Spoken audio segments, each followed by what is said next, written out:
நம்ம ஒரு சூப்பரான ரெசிபி பண்ணிடலாம். உளுந்தங்களி பண்ணிடலாம். இது நல்லா லைட்டாக வறுத்துட்டு பொடி பண்ணிக்கலாம். இது நீங்கள் வந்து இதில் வெள்ளை உளுந்து எடுத்துக்கலாம். இது வந்து நான் கருப்பு உளுந்து உடச்சது எடுத்திருக்கேன். ஃபுல் உளுந்து கூட கருப்பு உளுந்து இருக்கும்ல, அதை கூட எடுத்துக்கலாம். இது நல்ல சிம்மில் வச்சு வறுக்கணும். அப்போ தான் கருகாது. இப்போ வந்து இது ரெடி ஆயிடுச்சு. நல்லா வறுத்துட்டேன். இதை வந்து நம்ம ஆற வச்சு கொஞ்சம் அரைச்சிக்கலாம். இப்போ நம்ம அடுத்தது என்ன பண்ண போகிறோன்னா, வெல்லத்தை பாகு வேண்டாம், சும்மா அதுக்கு வெல்லம் கரைகிற வரையும் தண்ணி ஊற்றி, ஏன்னா அதில் மண் இருக்கும், டஸ்டெல்லாம் இருக்கும்ல, அதனால் இதை லைட்டாக சூடு பண்ணி வெல்லம் மெல்ட் ஆகிற வரையும் சூடு பண்ணி வடிகட்டி எடுத்துக்கலாம். இப்போ வெல்லம் நல்லா கரைஞ்சிடுச்சு. இதை வடிகட்டிக்கிறேன்.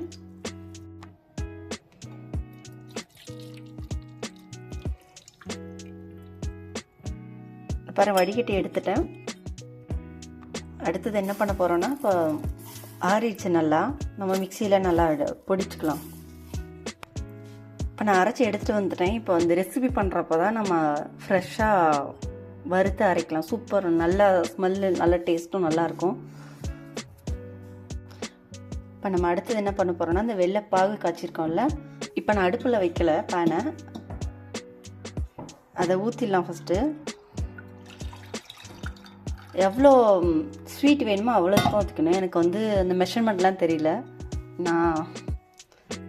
எனக்கு கையளவு தான் எப்போவுமே, அதனால் மெஷர்மெண்ட் எனக்கு தெரியாது. அந்த எவ்வளோ ஸ்வீட் வேணுமோ அந்த அளவுக்கு நம்ம போட்டுக்கலாம்.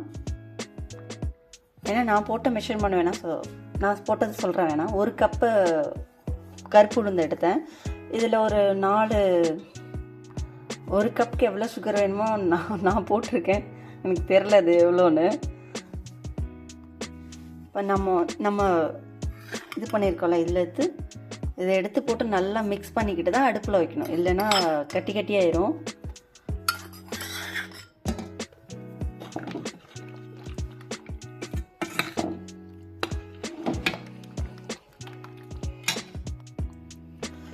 நான் இப்படி தான் உளுந்தங்களி பண்ணுவேன். அடுப்பில் வச்சு கிண்டுறதுனா அது ரொம்ப கட்டியாயிருது. இந்த மாதிரி வச்சுட்டு நல்லா அடுப்பில் வச்சு கிண்டோன்னா அந்த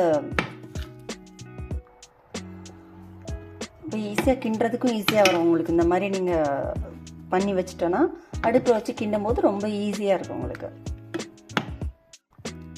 இப்போ ரொம்ப கெட்டியாக இருந்துச்சுன்னா, சக்கரைப்பாகு பத்தலை அப்படின்னா, வெள்ளைப்பாகு பத்தலைன்னா லைட்டாக நம்ம தண்ணி ஊற்றிக்கலாம். லைட்டாக தண்ணி ஊற்றிட்டு நல்லா மிக்ஸ் பண்ணிடலாம். நம்ம அந்த சக்கரை பாகில் நிறைய தண்ணி ஊற்றினோன்னா போதும். அது பத்தலைன்னா நீங்கள் அந்த மாதிரி ஊற்றி இது பண்ணிட்டு. இப்போ ரெடி ஆயிடுச்சு. நம்ம வந்து அடுப்பில் வச்சிடலாம். இப்போ நம்ம அடுப்பில் வச்சு கிண்டிக்கிட்டே இருக்கணும் ரொம்ப நேரமாக. இது வந்து ஒன்று திரண்டு வரும்ல, அதுக்கப்புறம் தான் நெய் ஊற்றணும். இப்போல்லாம் நெய்யெல்லாம் ஊற்றக்கூடாது. பாருங்க, இப்படி திக்காயிட்டே இருக்கா. நம்ம வந்து இப்படி தான் கிண்டணும். இந்த மாதிரி வச்சுருந்தா தான். இப்படி கிண்டுனா இப்படியும் கிண்டுவாங்க, அதனால் இப்படி தான் கிண்டணும்.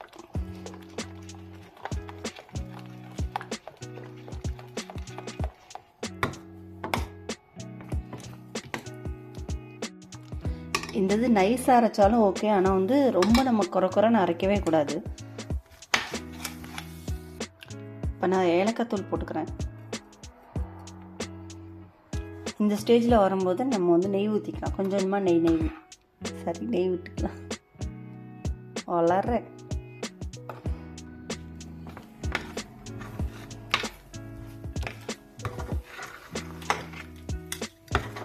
இப்போ நெய் ஊற்றுறதுக்குன்னா நம்மளுக்கு வந்து இந்த பாத்திரத்தில் வந்து ஒட்டாது.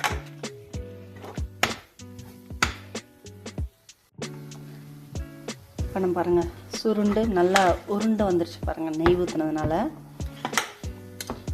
இந்த ஸ்டேஜில் எடுத்துடலாம். ஏன்னா என்ன விட்டுன்னு வச்சுக்கோங்களேன். இப்போ ரெடி ஆயிடுச்சு. நெக்ஸ்ட் டைம் வந்து இந்த மாதிரி நெய் இல்லாமல் வெறும் நல்லெண்ணெயை வச்சு ஊற்றுற மாதிரி ஒரு கருப்பு உளுந்து இது ஒன்று கருப்பு உளுந்து வச்சு இன்னொரு இது பண்ணித்தரேன் உங்களுக்கு. களி தான், ஆனால் வந்து நல்லெண்ணெய் ஊற்றி சாப்பிடலாம் அது.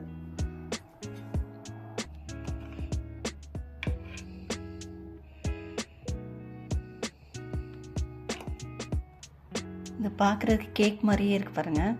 சாக்லேட் கேக் இருக்கும்ல, அது மாதிரியே தான் இருக்குது. ஸோ ட்ரை பண்ணி பாருங்கள். பாய்.